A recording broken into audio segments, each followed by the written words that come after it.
একটা মেয়ের লাইফ নষ্ট হওয়ার পেছনে বেশি দায়ী কে জানেন? তার নিজের বাবা মাই।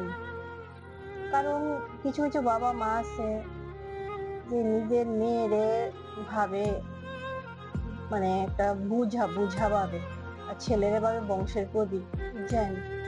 যার লেগা মেয়েরারে মানে বিদায় করতে পারলে মনে করে যে আপদ দূর হইছে। হ্যাঁ, আমাদের সমাজে এখনো আছে কিছু কিছু মা বাবা নিজের মেয়েরে এরকমটাই ভাবে, যার লেগা মানে ফিউচারে গিয়া সেটা মেয়েটার সাথে কি হইব এটা তারা একদমই ভাবে না। মনে করে কেউ হাতে তুলে দিতে পারলেই মনে হয় তারা দায়িত্ব শেষ। তারপরে কি খোঁজ খবর লইব, মায়া কেমন আছে, ভালো আছে না খারাপ আছে, তারা কোনো মানে আর দায়িত্বই থাকে না তারার মধ্যে।